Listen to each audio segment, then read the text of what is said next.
Hello everyone. आज मैं आपको हेल्पिंग वर्ब का प्रयोग के बारे में सिखाऊंगा कि कितने हेल्पिंग वर्ब होते हैं और कितने इसको यूज़ कैसे किया जाता है सेंटेंस में। हम कैसे जानेंगे कि कौन सा हेल्पिंग वर्ब को कहाँ यूज होगा और उसमें क्या डिफरेंट है, मैं वो आपको आज बताने जा रहा हूँ। तो हेल्पिंग वर्ब को ऐसे ऑक्सिलियरी वर्ब भी कहते हैं। ऑक्सिलियरी वर्ब, तो आज का टॉपिक है auxiliary verb. Auxiliary verb, auxiliary verb, ठीक है। इसी को हेल्पिंग वर्ब कहते हैं। क्या कहते हैं? हेल्पिंग वर्ब कहते हैं। हेल्पिंग वर्ब कहते हैं। Helping verb, how many kinds of helping verb? Helping verb कितने संख्या में होते हैं, कितने प्रकार के होते हैं, या बोल सकते हैं कि how many numbers of helping verb? There are 24 numbers of helping verb. There are 24 numbers of helping verb. कौन कौन से हैं?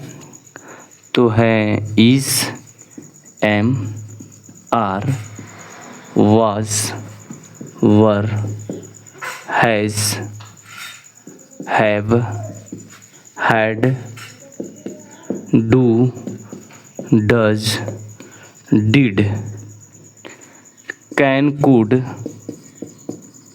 शैल, should, will, would, may, might, must, might, must, ought to, used to, need to और dare to। need to और dare to 24 हो गए। तो इनकी संख्या 24 होते हैं और इनमें सब में फ़र्क है, डिफरेंट है कहीं ना कहीं। किसका प्रयोग कहाँ होता है, किसका प्रयोग कहाँ नहीं होता है, इस चीज़ को हमको समझना बहुत ज़रूरी है। और ये जो चीज़ समझ गया ना, समझिए कि 20% 30% जो ग्रामर है वो कंप्लीट हो जाता है। जैसे यदि हम मॉडल में समझें इस चीज़ को, जैसे is am are. Is am are का प्रयोग आप ध्यान से देखिएगा। इज एम आर का प्रयोग कहाँ किया जाता है, बिल्कुल एकदम समझ जाइएगा।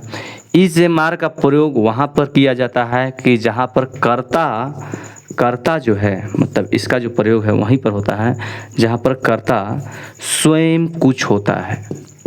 स्वयं कुछ होता है, माने स्वयं कुछ होता है। स्वयं कर्ता कौन रहता है? जिसके बारे में, जिसके विषय में हम बोलते हैं, जिसके बारे में हम बोलते हैं। जैसे वह चोर है, वह चोर है, तो हम किसके विषय में यहाँ बोल रहे हैं? वह के विषय में बोल रहे हैं। तो वह जो है, यह जो है, यह कुछ है ना, वह क्या है? तो वह चोर है।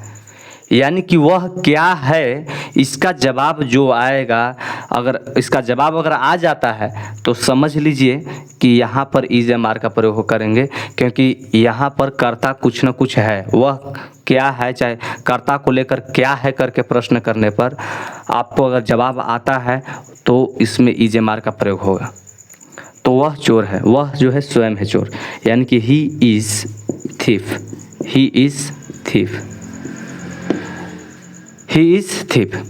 अब जैसे कोई कहा कि दूध मीठा होता है, दूध मीठा होता है, तो दूध क्या होता है? तो दूध मीठा होता है।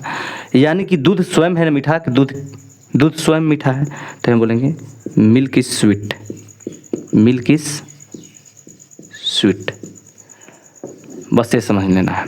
हाँ, लेकिन इज एम आर का प्रयोग, सबका प्रयोग कर्ता स्वयं कुछ होता है तब होता है, लेकिन इज का प्रयोग कहाँ होगा, एम का प्रयोग कहाँ होगा, आर का प्रयोग कहाँ होगा? तो इसमें दिमाग बढ़िया से देख लेना है कि ही, सी, ईट और सिंगुलर नाउन यदि रहा, या दिस दैट, इसमें भी दिस दैट तो रहा, तो एक साथ आपको इज का प्रयोग करना है।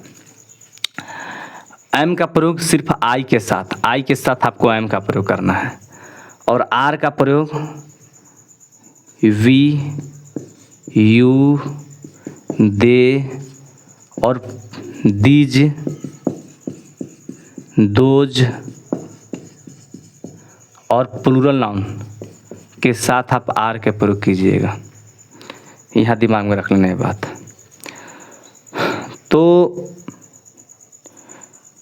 ये चीज़ समझ लीजिए, जैसे आर का प्रयोग एक सिखा दे रहे हैं, तुम एक विद्यार्थी हो।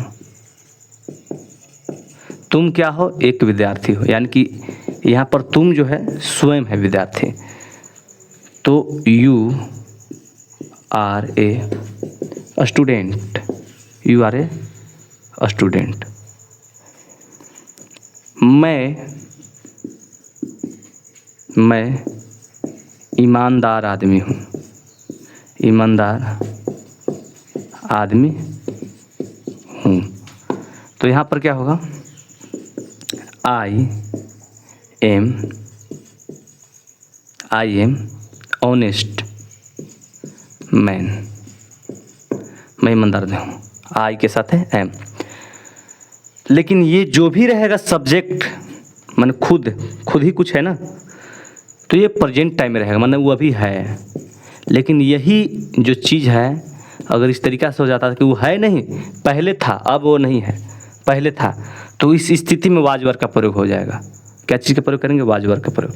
तो इज एम आर का प्रयोग वाला एक टॉपिक ये हो गया, एक टॉपिक ये है, और वाज वर्ड का प्रयोग का एक दूसरा टॉपिक है। चलो।